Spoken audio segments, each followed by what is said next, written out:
정하지 말고 먼저 다가가서 이웃이 되어주라라는 말씀으로 우리 하나님의 말씀을 나누겠습니다. 혹시 여러분 주변에 여러분의 마음을 어렵게 하는 사람들, 까다롭게 구는 그런 사람들, 그래서 대하기가 참 어렵다라고 느껴지는 분들이 있지 않습니까? 잠시 대화 나누는 것만으로 마음을 불편하게 만드는 능력자들이 우리의 주변에는 항상 존재합니다. 만약 없다라면 내가 그 사람일 가능성이 크다라는 것도 말씀을 드립니다. 왜냐하면 인생은 어디를 가든지 까다롭고 어려운 사람들, 대하기 불편한 사람들이 항상 존재하기 때문에 그렇습니다. 그게 바로 인간 실존이고 그리고 우리의 삶의 모습이다. 그것을 받아들이는 게 참 좋다라는 것들을 말씀드리는 겁니다. 제가 가끔 연애하는 청년들 중에 이렇게 연애 패턴을 보면 만나는 사람들마다 같은 패턴의 어려움을 계속 반복하는 친구들이 있어요. 그럼 제가 불러서 이런 얘기를 해줍니다. 계속 같은 패턴의 문제가 생긴다는 건 상대의 문제 혹은 주변의 문제가 아니라 그대 자신을 좀 점검해 볼 기회다. 그러니까 뭐가 문제다 이런 게 아니라 그대를 점검해 보고 직면할 수 있는 하나님 주시는 기회일 수 있다라는 이야기를 꼭 해줍니다. 21년 전 부임했던 공동체에서 있었던 일인데요. 부임 첫날 한 교사 선생님이 그런 얘기를 하시더라고요. 사역은 우리가 알아서 할 테니까 전사님은 설교만 잘해주세요. 이렇게 얘기하는 거예요. 이후에 그분은 모든 사역에서 저를 실제적으로 배제시켰습니다. 심지어 교사회의도 참석하지 말라고 하더라고요. 그러니까 교사회의가 있으면 저는 항상 문 밖에서 끝날 때까지 서성거려야 됐어요. 당시에는 아니 내가 도대체 뭐라도 잘못한 게 있으면 이게 억울하지라도 않지 이런 마음도 있었고요. 할 수 있는 게 뭐 상황을 좀 변화시켜 달라라는 기도밖에 없었습니다. 몇 달이 지난 어느 날 그분이 드디어 교사회의에 오늘은 들어오라고 얘기를 하시는 거예요. 그래서 너무 기대하면서 감사하면서 드디어 내가 했던 그 기도 하나님 들으시고 상황에 어떤 변화들을 일으키셨나 보다라고 들어갔는데 저를 향해서 이렇게 말씀하셨어요. 자, 전사님을 향해서 모두 박수! 그래서 교사들이 박수를 치더라고요.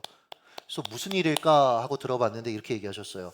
신대원에서 설교 준비 공부를 열심히 해온 티가 설교에서 났습니다. 박수! 당시 그분의 말은 이 칭찬과 격려로 들리지 않더라고요. 모욕에 가깝게 사실은 느껴졌습니다. 여러분도 살다 보면 이런 분들을 종종 만날 겁니다. 저 사람은 대체 왜 나한테 유독 이런 식으로 행동할까? 꼭 저렇게 말할 필요가 있을까? 당시 저 역시 하나님께 따져 물었어요. 제가 사역자니까 하나님께 물었겠죠. 아니었으면 사람들한테 얘기했을지도 모릅니다. 저 사람은 하나님 도대체 왜 저한테 이런 식으로 행동하는 겁니까? 하나님 왜 저런 사람을 제 곁에 붙이셨습니까? 물론 하나님은 자신의 주특기를 발휘하셨습니다. 침묵. 이런 기도 하나님이 응답하실 거라고 여러분 생각하지 마세요. 시간은 흘렀고 첫 청소년 수련회를 가게 되었습니다. 가기 전부터 저는 간절히 하나님 이번에 저분이 말씀 듣고 변화되게 주시옵소서 이런 기도를 정말 많이 했어요. 물론 뭐 마지막 날 저녁까지 그분은 미동도 하지 않았습니다.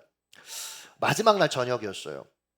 세족식을 이제 설교 끝나고 진행하고 있었는데 문득 마음에 이제 이런 생각이 올라오는 거예요.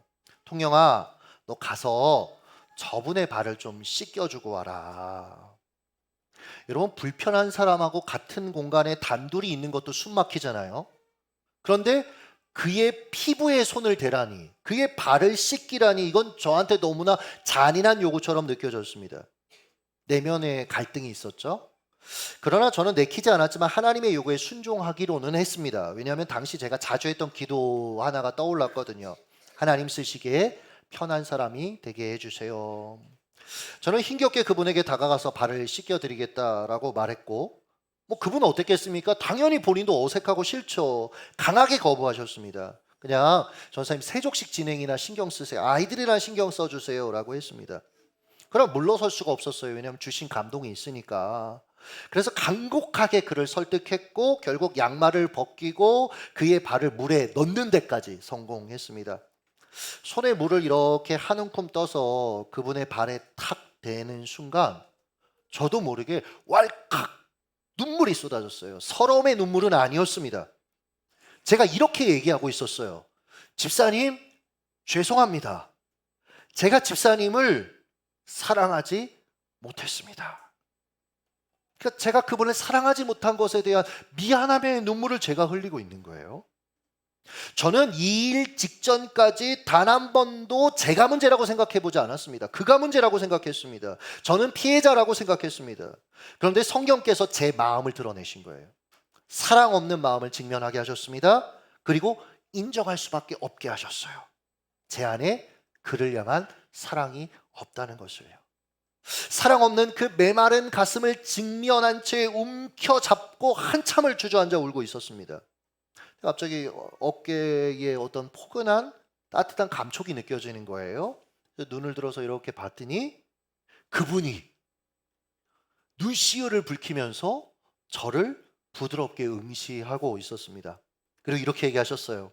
잊혀지지가 않아요. 전사님, 저 때문에 많이 힘드셨죠. 그때는 약간 좀 감정이 좀 깨지더라고요. 야, 자기도 알고 있었구나. 여러분을 힘들게 하는 이들 중 일부는 자기가 여러분 힘들게 하고 있다는 거 알고 있습니다. 그런데도 도대체 왜 그 행동을 멈추지 못하는 걸까요? 제 경험상 대부분 감추어진 이야기들이 있더라고요. 이분도 그랬습니다. 후에 알게 된 거예요. 이분이 후에 저에게 참 좋은 동역자가 돼주셨는데 그러면서 마음을 나누시더라고요. 그러니까 이분이 왜 제게 그렇게 모질게 행동했는지 이해가 됐어요. 이런 겁니다. 당시 부임한 그 공동체는 전전임 사역자의 일탈 행위로 인해서 사역자에 신뢰가 완전 바닥을 찍고 있었습니다. 공동체가 1000여 명이 넘었는데 다 깨져버렸어요. 산산조각이 났습니다. 그래서 다 나눠버리고 막 이런 일들이 있었어요. 또 그 문제를 처리하는 과정에서 이해할 수 없는 인사 이동, 예를 들면 낙하산 인사들이 되면서 교사들의 마음이 너무 상하는 거죠. 그 분노와 실망이 그것이 담긴 화살이 그런데 하필이면 누구한테요? 신임 교육자였던 저를 향했을 뿐입니다. 저는 이걸 알 수가 없잖아요. 그러니까 너무너무 나도 힘드니까 그분이 문제라고 저는 또 생각하고 있었고요. 그런데 하나님 보실 때는 그러한 사람들의 마음을 살피지 못하고 자기 사랑, 자기 연민으로 똘똘 뭉쳐서 상대의 어려움을 보지 못하는 사랑 없는 제가 문제라고 하나님은 알려주셨습니다. 이 시기에 성경을 읽다가 두 구절이 눈에 들어왔어요. 누가복음 6장 31절, 남에게 대접받고자 하는 대로 너희도 남을 대접하라. 마태복음 7장 3절, 어찌하여 형제의 눈 속에 있는 티는 보고 내 눈 속에 있는 들보는 깨닫지 못하느냐. 우리는요, 본성적으로 남보다 나를 사랑하기 때문에 그렇잖아요, 여러분. 나를 향해서는 내 필요가 보이고 타인을 향해서는 그의 문제가 먼저 보이는 경향이 있어요. 이걸 인정해야 됩니다. 이런 우리 성향을 잘 아시는 예수님은 타인의 필요를 더 중요하게 여기고 타인의 문제를 지적하고 묵상하기 전에 자신을 겸손히 돌아볼 것을 주문하고 계시는 것이죠. 사랑하는 여러분, 변화는 어찌 보면 지나친 자기 과몰입 상태에서 벗어나는 것으로부터 시작되는 겁니다. 나로부터 벗어나야 마땅히 보아야 할 것을 볼 수 있다라는 얘기죠. 일본 메이지 시대의 한 대학 교수가 일본인들의 스승인 난인을 찾아갑니다. 선에 대해서 묻기 위해서인데요. 난인이 찾아온 그 교수에게 차를 대접했는데 이렇게 잔을 따르는데 잔에 차가 계속 이분이 부니까 차고 넘쳐 이제 흐르는 거예요. 줄줄줄 흐르더래요. 교수가 그것을 참다 못해서 선생님, 지금 잔이 넘치고 있습니다. 이제 중단하셔야 될 것 같아요. 이 난인이 이렇게 대답했답니다. 이 흘러 넘치는 잔처럼 당신 속에 온통 당신의 생각과 결론뿐입니다. 당신이 먼저 당신의 잔을 비우지 않는 이상 내가 무슨 수로 당신에게 선에 대해 알려줄 수 있습니까? 이와 비슷한 한 이야기를 또 소개해 봅니다. 제임스 브라이언 스미스의 선하고 아름다운 공동체에 보면 그가 경험한 두 교회가 극명하게 비교되어 있습니다. 캠퍼스 교목으로 사역했던 그에게 한 교회에서 찾아와요. 그리고 캠퍼스 사역에 쓸 파격적인 재정 지원을 하겠다라고 약속하면서 조건이 있었습니다. 자신들의 교회에 와서 학생들에게 성경 공부를 하며 어떻겠느냐라고 제안을 합니다. 그러니까 장소를 빌려주겠다는 얘기죠. 그는 기쁘게 그렇게 했습니다.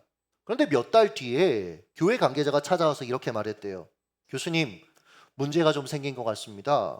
그래서 어떤 문제냐고 물어봤더니 교수님을 따라온 학생들이 우리 예배에 한 명도 참석하지 않습니다. 이후 교회는 재정 지원을 끊어버렸다라고 합니다. 그 다음 해에 또 다른 교회에서 평신도 지도자들이 또 그를 찾아와서 학생들을 섬기고 싶다라고 말했대요. 그는 그들에게 학생들은 먹을 것과 따뜻한 포옹이 필요해요 라고 알려줬고 교회는 그 사역을 시작했답니다. 학생들이 자신들의 교회에 등록하고 안 하고는 관계없이 그 일을 지속했다라고 해요. 그리고 나서 이 두 교회를 비교하면서 이렇게 우리에게 말했습니다. 읽어드릴게요. 두 교회의 차이는 무엇이었을까? 첫 번째 교회는 우리 교회가 잘 되려면 무엇을 개선해야 하는가? 라는 질문을 했다. 두 번째 교회의 질문은 어떻게 하면 우리가 다른 사람들을 잘 섬길 수 있을까였다. 첫 번째 교회를 움직이는 원동력은 자기 중심적인 생각이었다. 두 번째 교회는 다른 사람들의 필요가 중요하다는 생각으로 움직였다. 첫 번째 교회는 자신들의 이미지와 자존심을 챙기는 데 더 신경을 썼다. 대학생들이 자신들의 교회에 출석하는 것을 일종의 성공의 징표로 여겼던 것이다. 두 번째 교회는 학생들의 웰빙에 더 큰 관심을 가졌다. 그들의 마음속에는 대학생들이 많이 교회에 온다는 것은 섬김의 기회라고 여겼던 것이다. 우리가 하나님 나라의 연실에 흠뻑 젖어 있으면 우리의 관심은 우리 자신의 필요 중심에서 다른 사람의 필요 중심으로 바뀐다. 여러분, 우리가 하나의 교회라면 우리는 어느 교회, 어느 부류에 속하여 살아가고 있나요? 나 중심적인 생각 혹은 자기 필요 중심적인 사고에 사로잡혀 있지는 않습니까? 혹은 자기 과몰입 상태에 빠져 있지는 않냐라는 것이죠. 그렇다면 예견하건대 모든 것이 여러분 불만족스러우실 겁니다. 모든 것들을 대할 때 여러분 불평이 생기실 겁니다. 자주 원망과 비판을 내뱉을 것이고 감사가 사라진 삶을 여러분 나날이 더 깊게 맛보게 되실 것입니다. 왜요? 세상은요 나 중심으로 돌아가지 않기 때문에 그래요. 나 중심으로 절대 돌아가지 않습니다. 이 세속주의 시대는 나를 중요하게 여기라고 이야기하는데 근데 여러분 크리스천들은 알고 있잖아요. 세상은 나 중심의 세상이 아닙니다. 하나님 중심의 세상입니다. 그런데 우린 여전히 세속적인 생각을 갖고 있는 거죠. 세상은 내 욕구 중심으로 움직이지 않기 때문에 우리는 계속해서 좌절을 경험하게 되는 거예요. 이런 사고로 사는 사람들의 특징을 잘 보여주는 그림이 있어서 소개해 봅니다. 예전에 한번 보여드린 것 같아요. 렘브란트의 선한 사마리아인이 있는 풍경이라는 그림인데요. 그는 성경에 없는 또 다른 인물 하나를 그림에 삽입했습니다. 누굴까요? 잘 보시면 개 한 마리가 있어요. 개 한 마리. 개는 자기 영역을 표시하는 습성이 있잖아요. 이런 의미입니다. 우리는 내 나름의 자기 영역을 정해놓고 이 영역에는 내가 원하는 사람만 들어오게 한다는 거예요. 내가 좋아하는 사람만 내 친구고 내 이웃이라고 생각하는 거죠. 항상 예수님 당시 종교인들처럼 이렇게 질문하죠. 누가 내 이웃입니까? 누가 내 이웃입니까? 누가 내 이웃이 될 자격이 있습니까? 그러니까 환영할 만한 사람을 선별해서 내 삶에 들어오게 한다는 거죠. 종교인은 이 예수님의 선한 사마리아인의 비유를 제대로 이해하지 못했잖아요. 비유의 내용이 대략 이렇습니다. 한 사람이 강도를 만났습니다. 피투성이가 된 그를 가장 먼저 발견한 사람은 누구였죠? 제사장이었습니다. 그 다음은 레위인이었습니다. 이들은 하나님 사랑, 이웃 사랑을 실천하는 삶이야말로 율법의 가장 큰 계명이다라는 걸 알았던 인물이고 그렇게 말하며 가르쳤던 인물들입니다.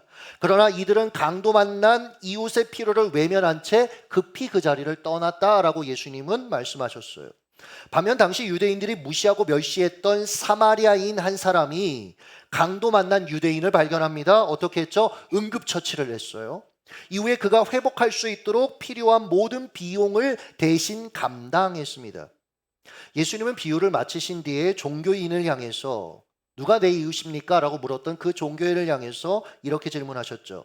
내 생각에는 이 세 사람 중에 누가 강도 만난 자의 이웃이 되겠느냐? 예수님이 지금 돌려서 말씀하시는 거예요. 예수님은 자기 중심적인 그의 사고를 지금 비틀어 버리시는 겁니다. 누가 나의 이웃이 될 자격이 있는가라는 생각을 버리고 나는 누구의 이웃이 되어 주어야 하는가? 라는 관점으로 살라라고 지금 말씀하고 계시는 거예요. 21년 전 어떻게 보면 제가 이렇게 살아야 됐던 그런 상황들이 있었습니다. 하나님, 이 공동체에는 내 이웃이 없습니다가 아니라 저는 그때 저를 그렇게 배척하는 분들을 향해서 하나님, 저는 누구의 이웃이 되어 주어야 합니까? 라고 물었어야 됐다라는 거예요. 하나님은 교사들을 저의 이웃으로 보내주셨어요. 제가 이웃이 되라고 그들에게 보내주셨습니다. 반면에 저는 누가 내 이웃이 될 자격이 있는가? 여기에 관심을 가졌던 거죠. 이 지점에서 여러분도 자신에게 동일하게 질문을 던지셔야 합니다. 나는 누구의 이웃이 되어 주어야 하는가? 저는 32살에 결혼해서 그와 동시에 김천에서 교회를 개척했습니다. 낯선 김천이라는 지역에서 집을 얻어야 되는데 아는 사람이 한 명도 없는 거예요. 그리고 제가 부교육자 생활만 했으니까 그때까지는 부동산이 뭔지 어떻게 알겠습니까? 그래서 그냥 인터넷 검색해서 전화했더니 한 60대 이상의 할아버지 중개인 한 분이 이렇게 통화가 됐고 가서 결국 그분을 통해서 지역에 집을 얻었는데 아래층은 가요방, 그때 당시엔 가요방이 뭔지 몰랐어요. 옆집은 보도방, 그것도 뭔지 몰랐습니다. 그리고 보도방이라고 안 써 있으니까 그런 게 있는지도 몰랐습니다. 가요방이라는 간판을 보고 제가 중개인한테 물어보긴 했어요. 저기 노래 부르는 것 같은데 라고 물었더니 돌아온 대답은 영어 말한다. 그러니까 걱정하지 말라라는 얘기였습니다. 물론 거짓말이었습니다. 이 할아버지 저한테 거짓말했어요. 밤만 되면 아가씨 불러놓고 노래 부르는 남자들의 그 괴성에 잠을 잘 수가 없었습니다. 게다가 옆집은 보도방이었어요. 간판은 물론 없었습니다. 그냥 일반 가정집으로 위장했었는데 즉 가요방 아가씨들이 대기하는 장소였습니다. 가끔 아내가 이렇게 계단을 오르내리다 보면 이 아가씨들하고 이렇게 마주치는데 처음엔 되게 너무 마음이 안 좋았어요. 이분들이 저희 아내 보면서 어머 새로운 아가씨인가 봐 이렇게 얘기를 하는 거예요. 그래서 제가 마음이 너무 안 좋죠.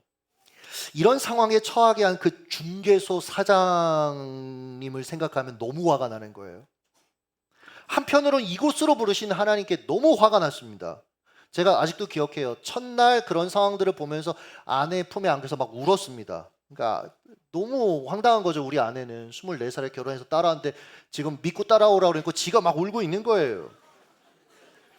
이런 제 심경에 변화가 생기는 일이 있었습니다. 그날도 밤새 들리는 그 노랫소리에 잠을 설치고 있었는데 이 청년들 지금 이제 30 넘은 청년들 들어봤잖아요. 그렇죠? 우리 집에 와가지고 뭐 임미경 자매, 뭐 추현 자매 이런 자매 다 들어봤을 겁니다. 막 잠을 설치고 있는데 이 장난 아니에요. 이 탁탁 치는 이 비트가 한 남자가 이제 탁 부르고 아가씨하고 실컷 놀고 나서 마지막 곡으로 원래 마지막 곡은 또 비장하잖아요. 찬송가를 부르는 거예요. 정말 충격이었습니다. 나 같은 되게 구슬퍼요. 죄인 살리신. 순간 그분을 향해서 좀 기도하고 싶은 마음이 생겨서 기도가 나오더라고요. 하나님, 저분도 원래 하나님 아는 분이었군요. 저분도 이런 삶을 철회하고 돌이켜 하나님 회개하고 하나님께 돌이키게 해주세요. 이 사건을 통해 저는 저 스스로 이웃의 경계를 설정해 놓았다라는 것을 깨달았습니다. 저는 밑에서 노래 부르는 그 술 취한 남자들을 보면서 나를 괴롭히는 놈들, 저 음란한 놈들, 그리고 또 마주치는 그 여성들을 보면서 저 부정한 여자들이라고 그들을 낙인 찍었습니다.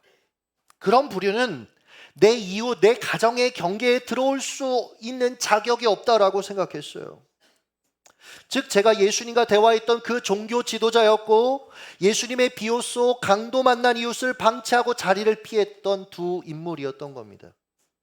이후 저는 옆집 보도방 아가씨들을 마주칠 때마다 먼저 친절하게 인사 한 말을 건넸어요. 그리고 그녀들의 고단한 삶에 주님이 찾아가 달라라는 기도를 하곤 했습니다.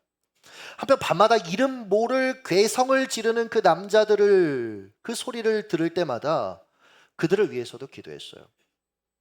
그러니까 이 과정에서 어느 날은 그들을 위한 기도가 마치 나 자신을 위한 기도만큼 간절하게 터져 나오는 것들을 경험했습니다.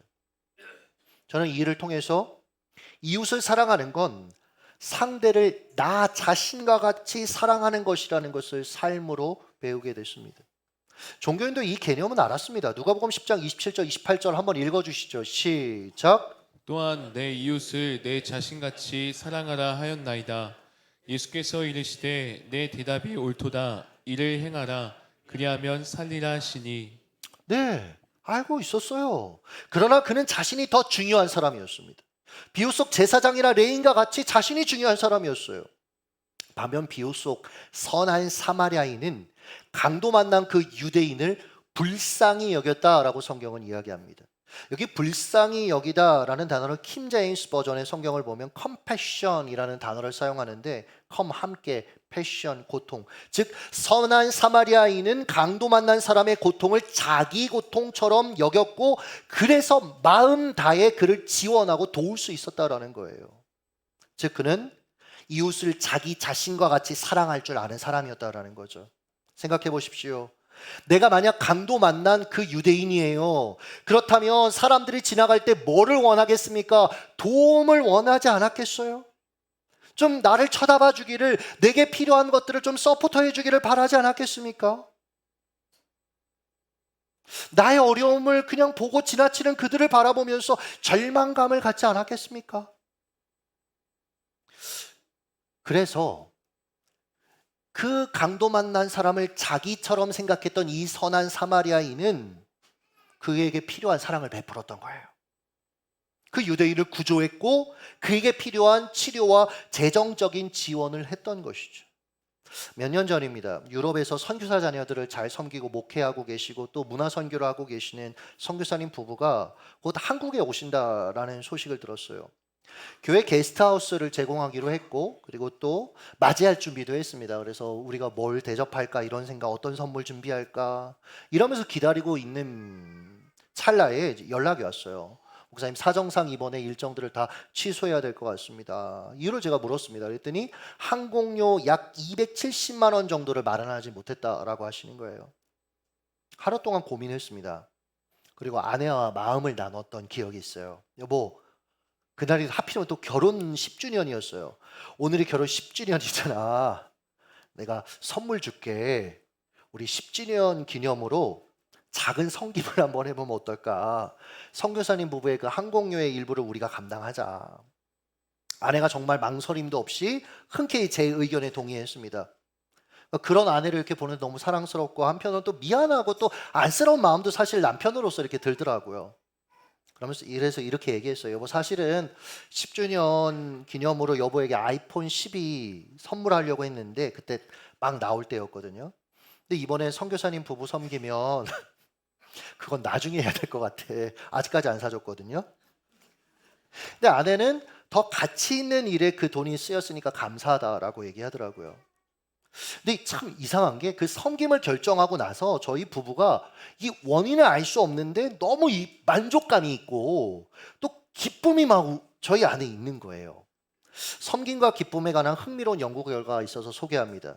6주간 총 5차례 이상 나눔을 실천한 사람과 나눔을 실천하지 않은 사람의 행복도를 조사했는데 나눔을 실천하지 않은 사람들보다 나눔을 실천한 사람들의 행복도가 압도적으로 높았다고 해요.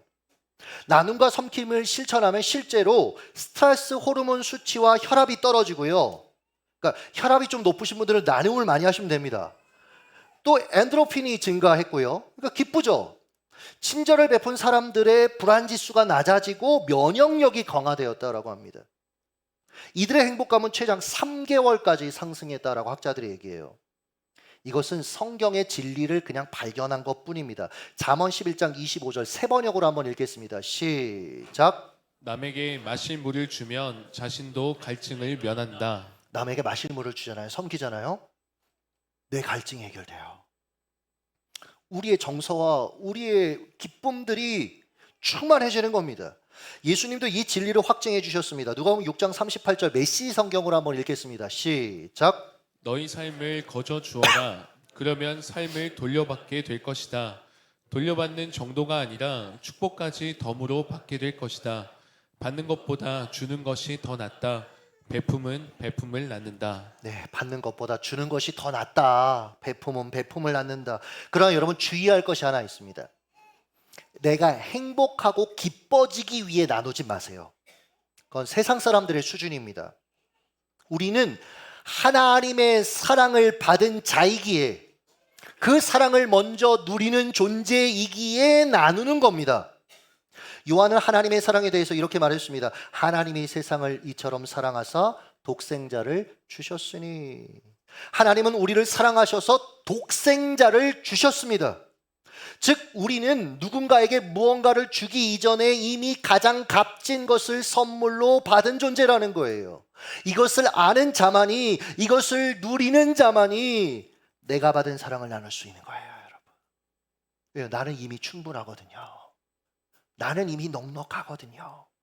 여기 주다라는 영어 단어 give, 이건 굉장히 흥미로운 단어더라고요. 찾아보니까 이 기부가 포함된 몇 단어만 연상해 보면 여러분 아실 수 있습니다. Thanksgiving, 감사, forgiving, 용서, caregiving, 돌봄. 우리의 삶에 있어서 우리를 살리는 것은 결국 giving으로 수렴돼요. 하나님이 우리를 사랑하셨기 때문에 독생자를 우리에게 주신 겁니다. 그 결과 우리는 영원히 죽지 않는 삶을 살게 되는 거예요. 우리의 영이 살아났고 영원에서 생명으로 옮겨졌죠.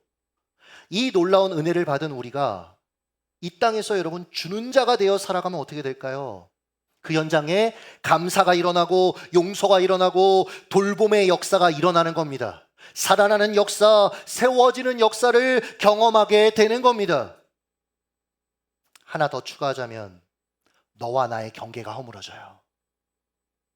여러분 지금 이 시대의 문제가 너와 나의 경계를 너무나 극명하게 세우는 거 아닙니까? 진보, 보수, 노년, 젊은 세대 다 서로 나눠서 그거 가지고 여러분 싸우고 있는 거 아닙니까? 당시 예수님의 선한 사마리아인의 비유를 듣고 있었던 청중들은요, 유대인이었습니다. 그런데 비유 속 유대인들은 뭐 했어요? 강도 만난 사람을 외면했습니다. 반면에 자신들이 개처럼 여기는 쓸모없는 존재라고 여기는 인종 간의 갈등이 얼마나 무서워요, 여러분. 그 사마리아인이 거기 그 이야기에서는 영웅으로 등장하는 거예요. 어려움을 돕는, 오히려 유대인을 돕는 자의 모습으로 등장하는 거예요. 예수님이 얘기하고 있었단 말이에요. 그렇게 청중들이 듣고 있었고요. 여러분 가만 안 있을 얘기입니다. 이거는 자기들을 모욕했다라고 돌려서 공격했다라고 생각할 수 있는 일이에요. 그런데 청중들이 가만히 있었어요. 여러분 여러 가지 성경에 예수님의 사건을 보면 예수님 돌로 치려고 하고 그런 일들이 있었잖아요. 그런데 왜 이때는 조용했을까요? 팀 켈러가 그렇게 얘기했어요. 이 일은 실제로 일어난 사건이었을 것이다. 실제로 너도 알고 나도 아는 실화였기 때문에 아무도 반박할 수 없었을 것이다. 저 역시 그의 생각에 동의합니다. 당시 청중들은 이미 이 일화를 알고 있었고 감동받은 상태였던 겁니다. 그래서 아무도 사마리아인의 이야기에 대해 분개하지 않았던 거죠. 즉 사마리아인의 사랑과 섬김 앞에서 유대인과 사마리아인의 그 견고한 경계가 허물어진 겁니다. 적개심이 꼬리를 감추게 된 것이에요. 많은 이들이 가정이 문제라고 말합니다. 사회가 문제고 교회가 문제라고 말합니다. 그런데 분석만 할 뿐 그 누구도 선한 사마리아인 한 사람이 되려고 하진 않는 거예요. 내가 속한 교회가 사랑이 없다라고 한탄만 할 때 여러분 한 사람만 나타나서 헌신적으로 사랑을 실천해 보십시오. 어느새 공동체 전체 분위기가 달라지게 됩니다. 내가 속한 가정도 마찬가지입니다. 가족 구성원 중 한 사람만 먼저 나서서 사랑하고 희생하고 섬겨보십시오. 물론 남편이 아내한테 야 희생 좀 해봐. 아내가 남편한테 당신 왜 이렇게 사랑이 없어? 이런 식으로 희생을 강요해서는 안 됩니다, 여러분들. 착취는 악한 겁니다.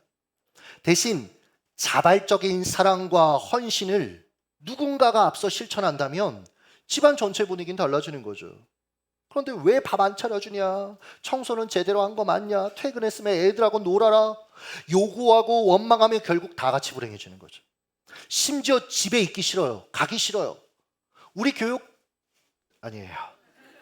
제가 퇴근하라고 하는데 자꾸 여기가 좋대요. 왜 그런지 사모님들이 잘 생각을 해보셨으면 좋겠고. 자, 그런데 우리는 여러분 어리석게도 많은 이들은 내가 먼저 섬기고 사랑하는 그 한 사람으로 사는 것을 택하기보다는 어때요? 그 한 사람이 없음을 분석하고 불평하는 데 시간을 허비하는 거죠. 그래서 내가 속한 공동체는 늘 사랑의 능력이 없고 섬김의 능력이 없는 겁니다. 섬김과 희생이 주는 그 기쁨을 누리지 못하는 거예요. 여러분, 이 말씀을 들으시고 여러분의 기도가 바뀌셨으면 좋겠습니다. 주님, 나 자신과 같이 상대를 먼저 사랑하는 사람 되게 하여 주시옵소서. 상대가 내게 해주기를 원하는 대로 내가 먼저 상대를 섬기게 하여 주시옵소서. 이웃의 한계를 정하지 않고 먼저 다가가 이웃이 되게 하여 주시옵소서. 기도하겠습니다.